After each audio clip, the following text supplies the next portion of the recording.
I'm really interested in what it is like to be a woman in the atheist community.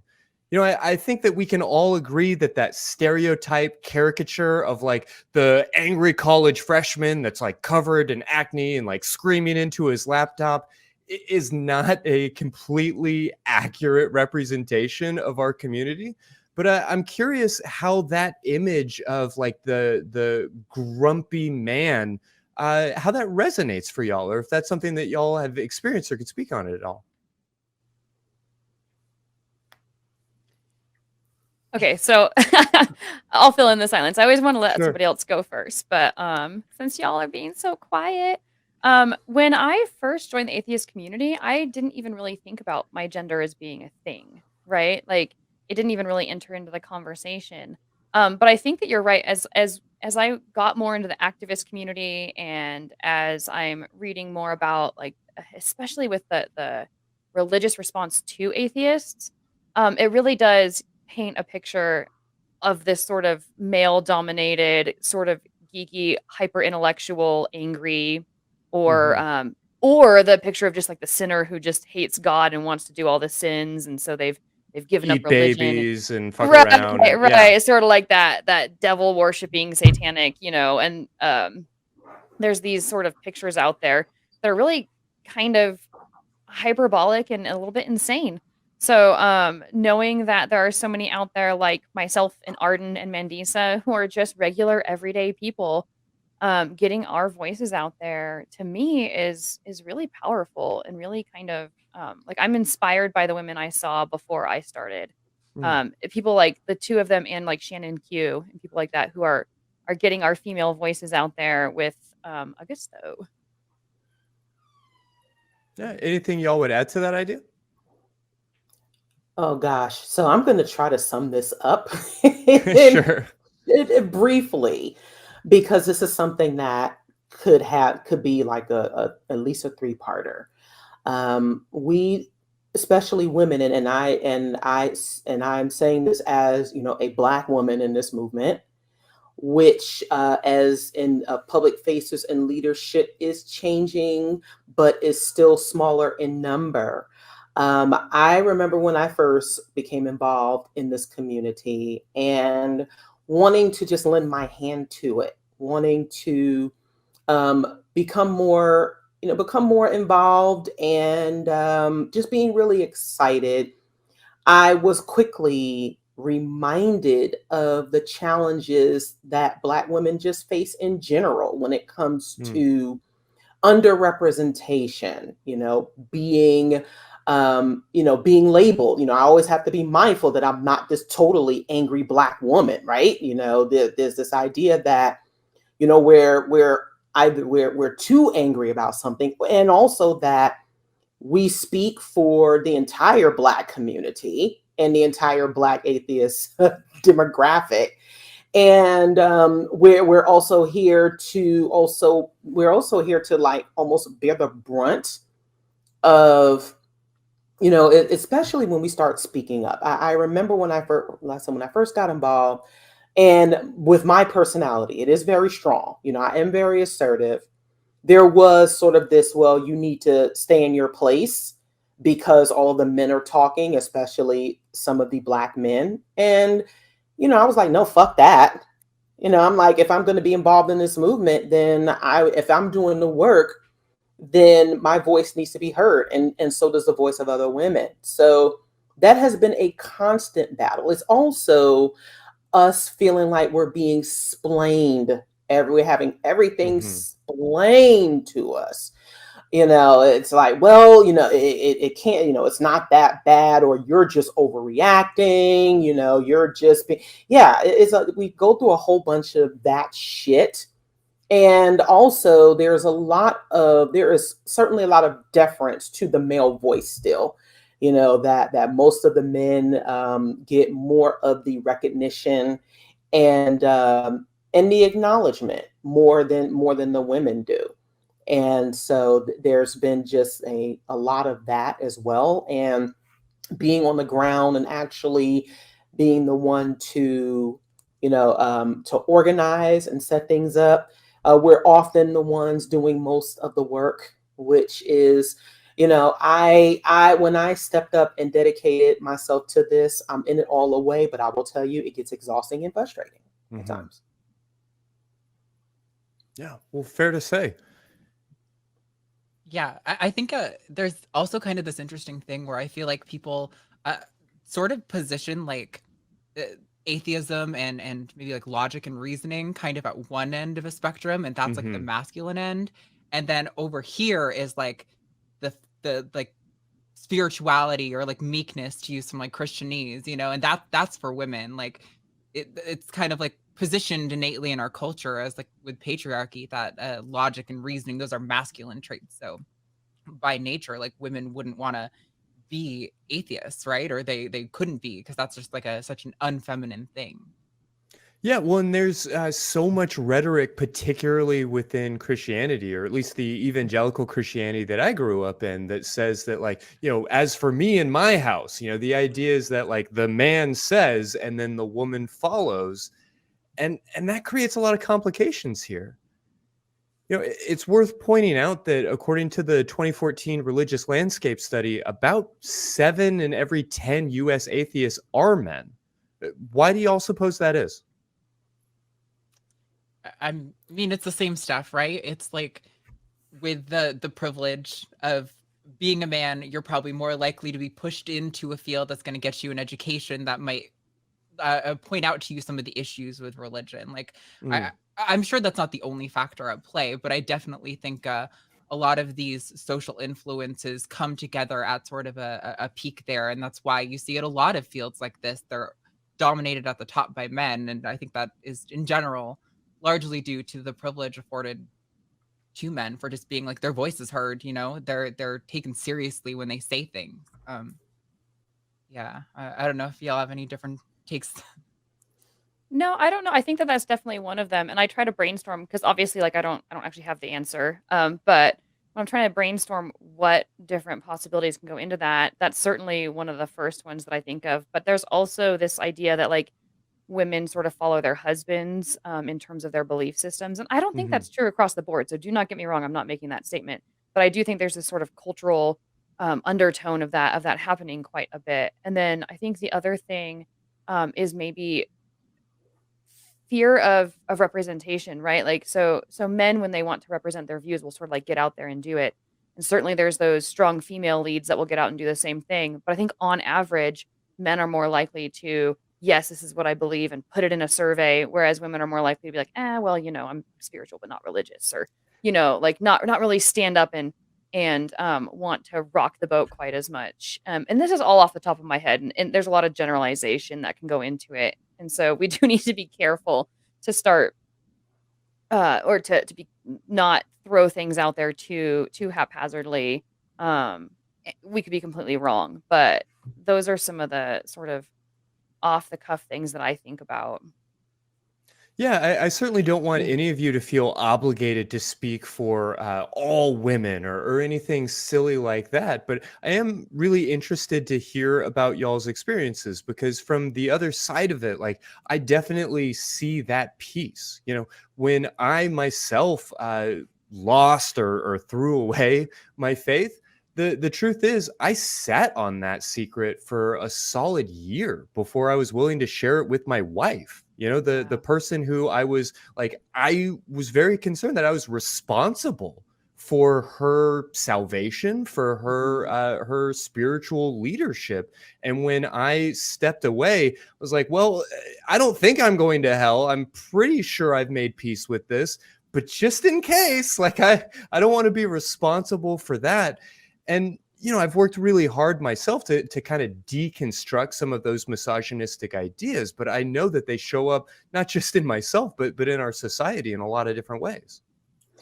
I'd like to add to that, in addition to everything y'all have said, and because of the fact that women may not necessarily speak up as much. If you're a mother and, like a partner, or wife, or a spouse, or what have you, and you're working full time, more often than not, we as women are wearing so many different hats. So there are so many different things that we have to consider before we make a decision like this.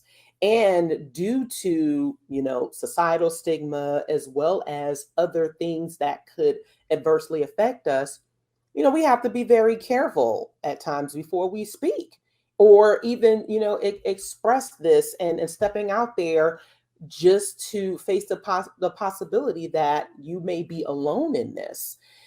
Because even for some of us who are okay with sort of being, I guess, or standing in solitude somewhat, you still want to know that you have a community and support behind you. And women, from my observance and experience, my own experience, we tend to have a lot more to lose as far as judgment, as far as ostracism, as far as people not taking us seriously. We often have to fight more uphill battles and consider more than just ourselves before we make this decision. And that doesn't mean that men don't have the same responsibility, but more often that burden falls on women to have to deal with the consequences of that. And sadly, at times at the hands of other women.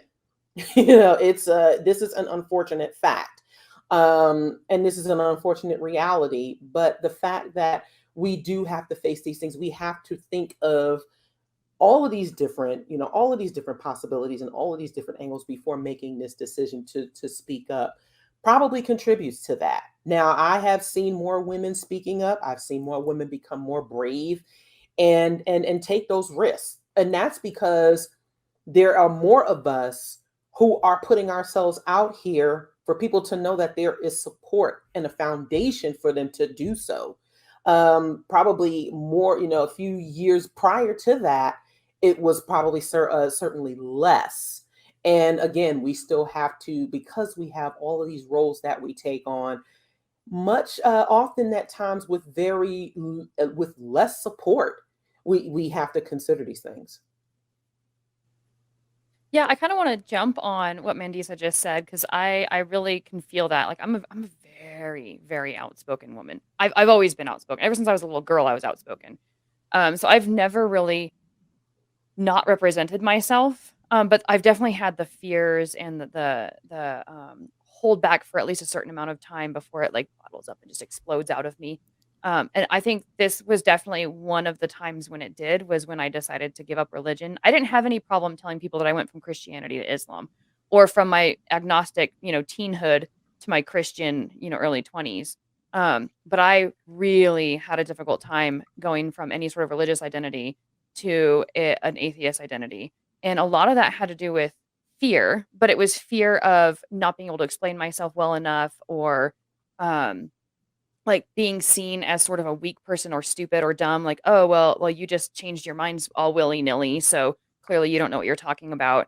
And so, me being a female, I always struggle with that, wanting to sound intelligent and wanting to know that people see me as competent and smart. And I feel like I have to work twice as hard sometimes to make that happen, because the default setting is, oh, well, she just doesn't know any better. Oh, well, she just, like one of the things one of my family members said when I deconverted was, oh, I just didn't explain that well enough to you to where you would understand it.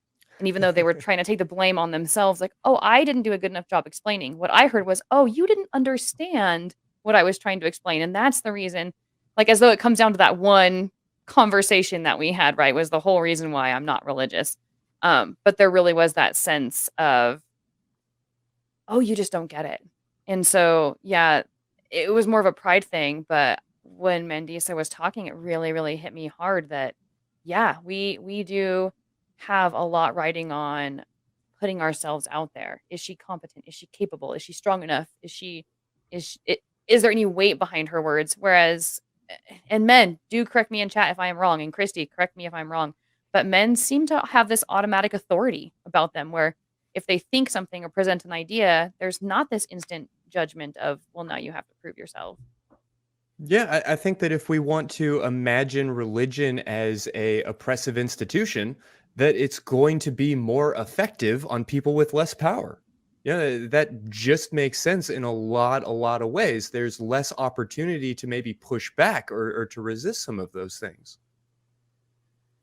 In getting ready for this episode, I spent about a half an hour looking at sort of silly, like top 50 most famous living atheist, type lists. And while most of them were garbage, I did find one that it featured at least 4 different SecX guests, which I was really excited about. Mandisa, you were on that list. I'm counting you as one of those 4. So yes, you had been on the show. Okay.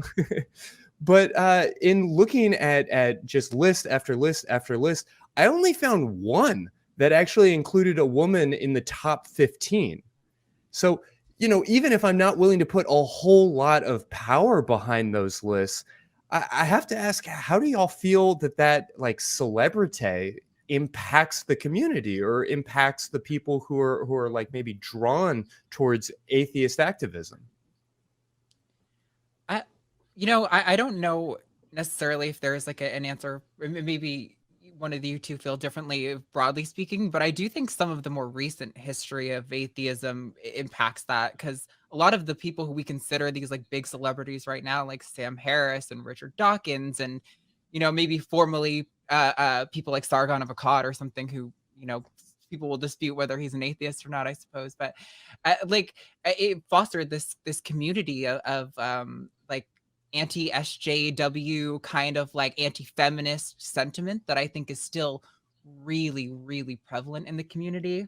Mm-hmm. And it's not surprising to me if those people are kind of on these lists, that those kind of voices are the ones that are being dominated, and those are the kind of the hurdles that we're facing when we're dealing with other members of the community. Like I can't tell you how many times I've been on an episode of nonprofits or something, and we talked about trans issues for one topic, and in the comments, sure enough, there's someone going, "Oh my God, I can't believe we're bringing this kind of stuff up again. Like, why is everything about SJWs now? Like, why is everything about social justice?" With like clearly no regard from these people of like what the demographics of atheists probably look like outside of the Richard Dawkins and Sam Harris types. The reason that probably a lot of other people who don't look like that might come to atheism. Not to mention just the basic concept that anti-religious work or atheist activism is about confronting oppression, is about social justice issues. So it feels very silly, but you're right. I mean, you can go to the comment section of damn near any atheist video and find a lot of that type of like red pilly sort of rhetoric. Oh my gosh. And that speaks to whenever I am on a show or an appearance and people want to know, why the hell is there an organization called Black Nonbelievers?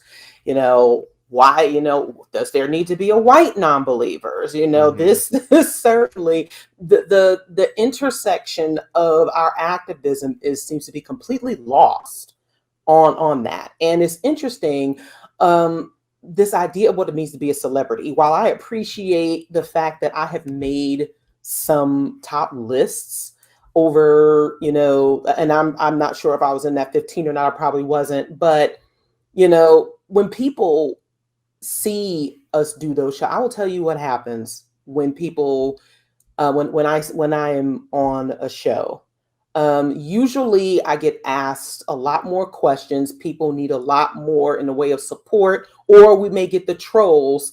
And I have to wonder if the men who I am co-hosting with or who are on the shows get these same questions, or when they put out a call for support, do they automatically get it, as opposed to myself, who, when I call for support from my organization or even for myself, I get a lot of accolades, or people saying that, they support what I do, but that doesn't always equate to the type of support that is needed, which is mostly financial. And so there is also a disparity there when it comes to women in the movement, women content creators, women leaders, where often our work isn't as taken as seriously as it would if, if a man was at the head of it, which is unfortunate. And so sometimes when I hear, oh, you're a celebrity, sometimes I cringe, because I'm like, Sure. well, I don't want fans. I mean, I appreciate those who, when they see and hear me speak, I do appreciate that they feel supported in some way. But I'm like, I prefer more supporters than fans. I prefer the people who will actually put their money where their mouths are when the calls for support come. And so I'm sure that the men who are in, or the men who are in these top slots are probably getting the support that is still lacking on our end. Yeah, well, we've been kind of poking around this idea for a little bit, but according to that same study that I referenced, atheists, at least in America, tend to be younger, more educated, and more white than the average American. I'm curious what kind of culture y'all feel like that creates, and whether or not the homogeny of American atheism is challenging for women. I think for one thing, what it creates is the same thing that, and I hate to say it, but like the same thing that religious organizations create. It creates sort of a echo chamber, and it creates sort of a lot of the ignorance, and it's the same kind of ignorance as you find in other communities, which is really shocking. You'd almost think that if you go into an atheist community, you're going to get a lot of openness, you're going to get a lot of questions, a lot of skepticism, but also a lot of flexibility and acceptance. But you don't. You actually get the same thing that Mandisa is talking about, and I've seen it in her chats. I've seen it in chats about trans issues, like Arden's talking about. So I don't fall victim as much as the other two do to it, but I see it in chat and I see it in conversation, where a lot of the times people are like, "Well, this doesn't exist," and "Well, what about that?" And they're just as virulent against some of our issues as outside organizations are, which you wouldn't necessarily expect.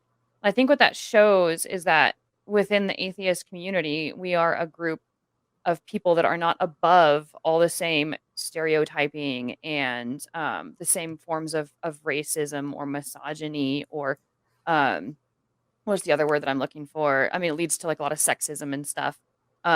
Atheism doesn't necessarily automatically cleanse you of all those social baggage, I guess is what you would call it. For sure. Right, but as a community, and I'm sorry, Arden, No, you're I'm just good. going to step in here.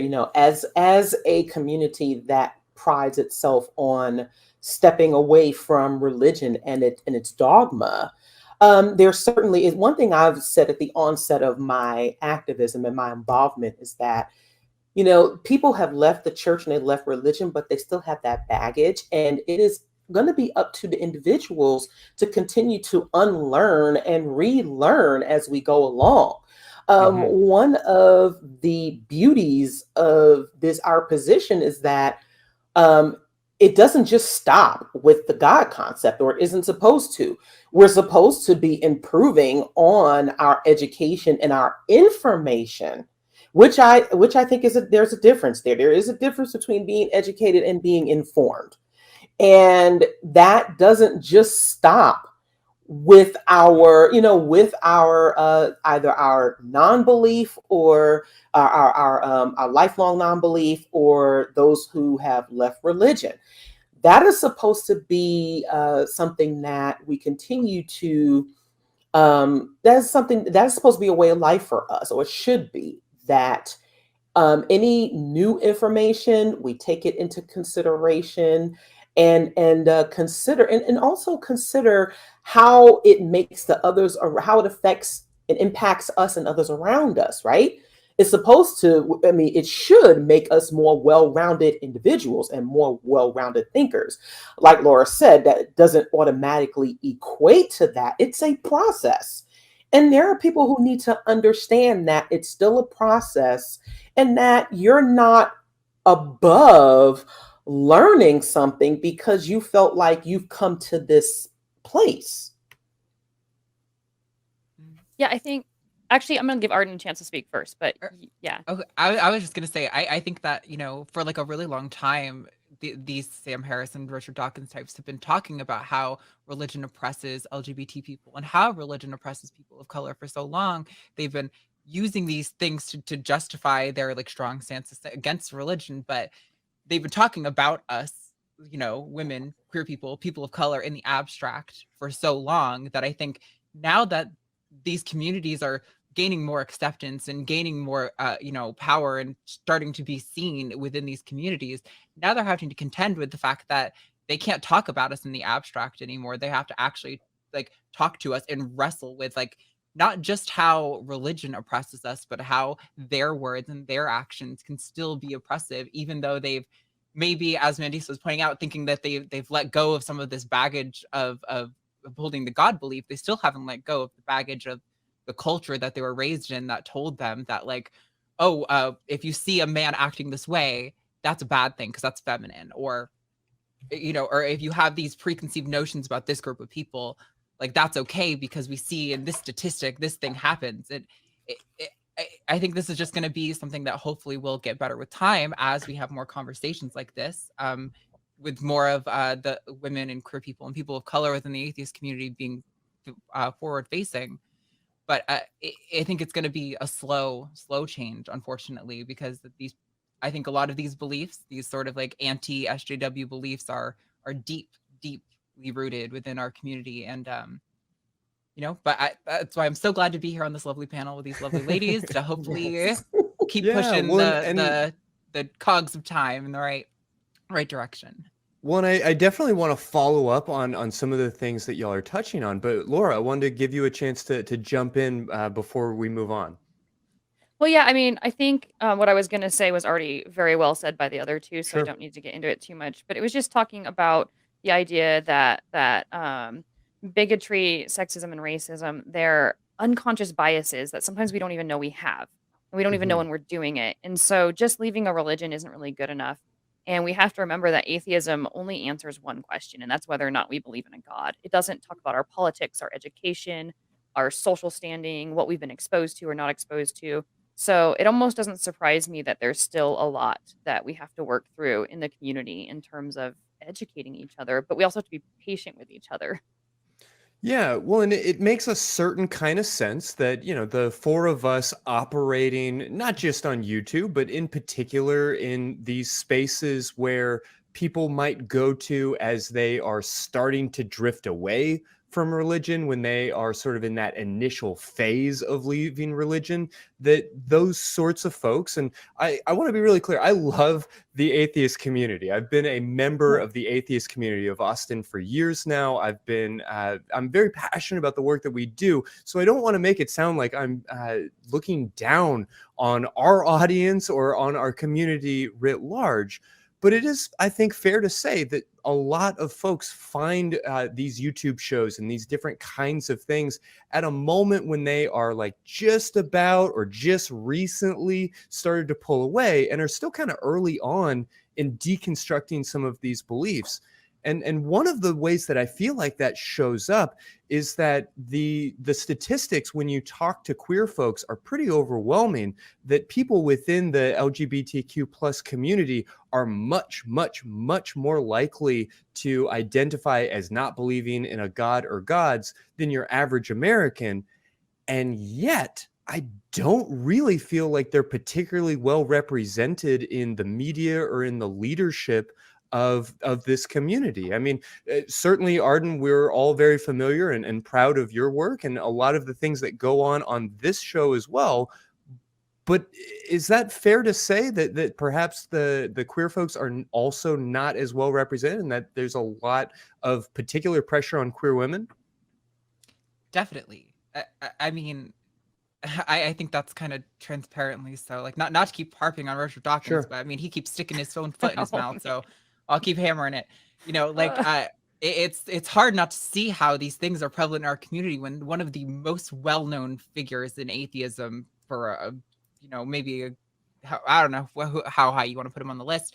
It doesn't really matter, but he's spreading documents, you know, that are meant to inform politicians that like when you're making laws about trans people, think about these things. And they include like banning research on trans women's ability to carry children. You know, like what are trans atheists supposed to think when their introduction maybe to prominent atheists is someone saying like, hey, not only are you not your gender, but you don't even deserve research into like medical developments for your group of people. Like that's, of course, there are going to be people who are off put by that and maybe not as willing to step forward.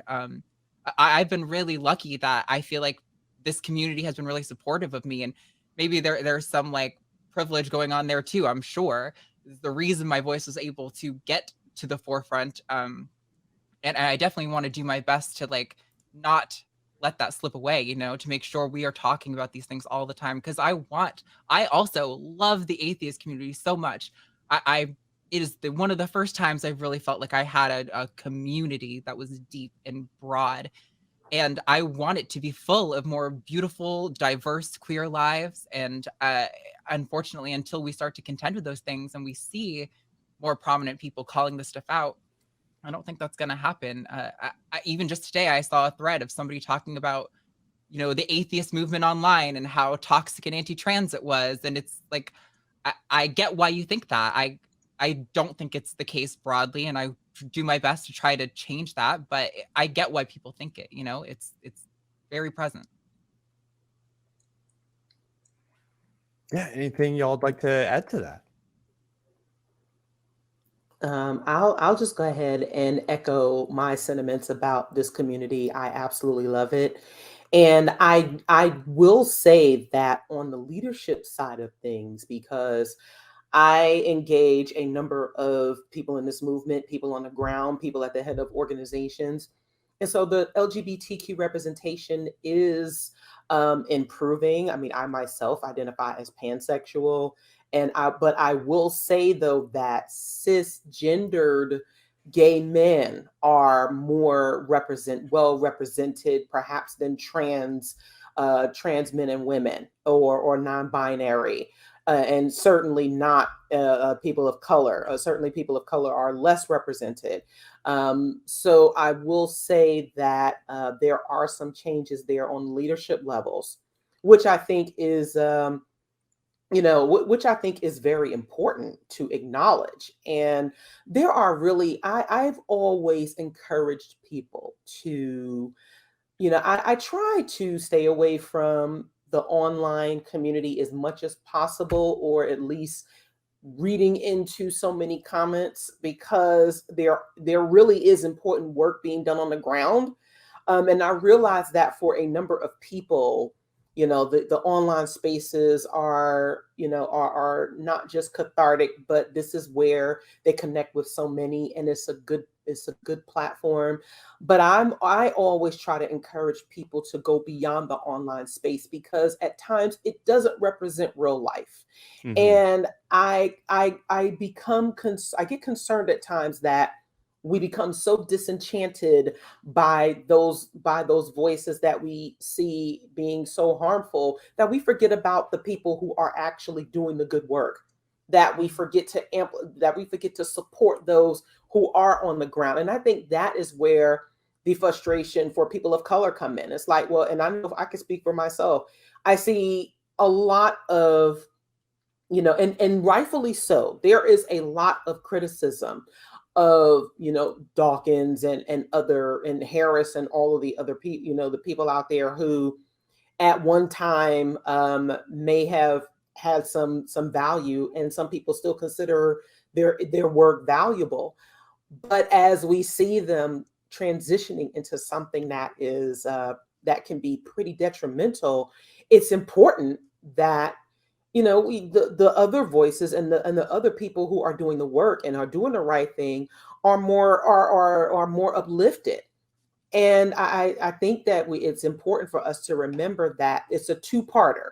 It's not just about tearing something down. It's also about building up. It's also about building up the other, and those who are coming behind them, those who are working alongside them. Let's just not forget that those of us who are out here are doing this work, and that there's and I sometimes I know that some people go by the idea that all publicity is good publicity. And yes, there is drama that does attract attention. But I personally prefer that, the support aspect, the positive aspects of what we're doing.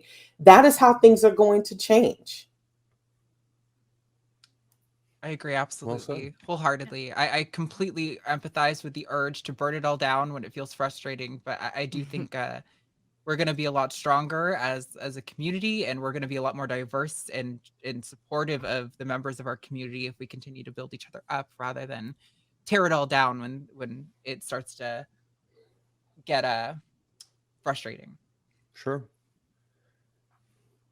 Yeah. So I had an original point I wanted to make, but then Mandisa made me think of something else as well, really quickly. So I too identify as pansexual, and so I wonder if actually the queer community is more involved in atheist activism than we really know, because we'll look at a man and just assume he's straight, or look at a woman and assume she's straight, or assume that they're cis, right? And that's not necessarily the case. And so I think there might be just a lot of missing information there in terms of atheist activism and where the queer community overlaps with it. But then the other thing I was thinking of is I think about all the people that I know in the queer community, and the vast majority of them are activists in one way or another. Some just want to live their lives, and they just aren't outspoken, and they aren't ready for those battles for whatever reason. But those that are, they fight so many different battles on so many different fronts, and it can get exhausting and overwhelming. And I've even had a trans woman tell me, like, I don't feel like I should have to explain trans to every single person I come across, because like I shouldn't be the encyclopedia for all things trans, right? For the person who doesn't know any better, get on Google and do the research. And she had kind of a valid point that one individual shouldn't necessarily be the one that has to educate every single individual they come across. So I think about, and Arden could probably speak way more to that than I could, because this is just something I heard anecdotally. But going back to the original question, I wonder how many people in the queer community have their own different forms of activism, but atheism in and of itself just isn't something at the forefront of their of the importance in their life for whatever reason. They may still be atheists, and they may still be activists, but that specific platform isn't what they feel is the most important thing to attack right there at the moment. Well, I know that this is a challenging question. I don't know how fair it is, but I'm just gonna go ahead and ask it anyway. Mandisa, you made this distinction between like online spaces and maybe like real life spaces, but regardless of whether we're talking about online or the real world, I'm curious if y'all have experienced the atheist community as being more welcoming to women than sort of the general population, or whether there are at least pieces of our community, online or otherwise, that are maybe more challenging. It did, I've found that I was generally like on the surface pretty much accepted. I didn't see that was necessarily an issue. However, when you get into it, when there are certain subjects that come up, or when you encounter certain people and how they treat you, that is when it becomes a challenge. Because we are still dealing with people who may be shedding that religious dogma, or even haven't checked their own privilege. There is a way that women might be treated, or when newcomers come in general. But I would say that most everyone is intentionally welcoming, and that there isn't any ill intent, but sometimes that's even worse, because even those who aren't ill-intentioned can still cause harm. And I think that's where we need to be more mindful. But I think especially like in-person spaces, or even in certain groups, for the most part, it's about on par with the men that are being as far as being welcoming. I don't I don't think I came into this community and was expected to be in a certain role, if you will. But I will say that upon further engagement, that is where things certainly rear their ugly heads. Sure. Yeah, I think I largely have the same experience. Like, I think outside of maybe the occasional, like, as we pointed out, the why do we always have to talk about social justice stuff comments, I think for the most part, everyone is pretty accepting or at least interested in having the conversation, which is probably more than I can say for most other communities that I engage in personally, at least. Yeah. So I'm going to be the odd one out here and say that I've never really experienced any sort of negative anything about the fact that I was a woman within this community or any community. It's funny, like as I move, I've been in the military, in Christian, Muslim. I would say it's more with what constraints were put on me, although they were self-imposed constraints, and then into the atheist community. The fact that I was a woman never made me feel disincluded from the community or separate from the community. So I've never had that experience. And even as an activist now online and doing content and speaking up, I've only ever seen in chat, oh, Laura made a good point, or oh, I really like what Laura had to say. And so I've always been, if anything, encouraged, not because of my gender, mind you, like, oh, that girl, she's really smart, nothing like that. But I've never felt up to this point that my gender has played any role. And so I wonder if it's just a matter of exposure or time or what, but I have to be the one that pushes back and No, says, I'm yeah, glad to never hear it. had that Yeah. problem. No, absolutely. I had a moment very early on in my relationship with the Atheist Community of Austin, where we were like sort of talking about maybe doing this show and would I be a good fit? Would I be interested in doing these kinds of things? And my partner came to the Free Thought Library and pointed out that there were tampons and things along those lines in the bathroom, and just how impressed she was by that and how that was like her stamp of approval that like, okay, this is an organization that even though at that time, like everybody in production, everybody who was like in doing their part to help develop the show was a man, she was like, you know what, but they seem like they're trying, they seem like they at least have their finger on the pulse. And that thought, that experience has always sort of stuck with me in a number of ways.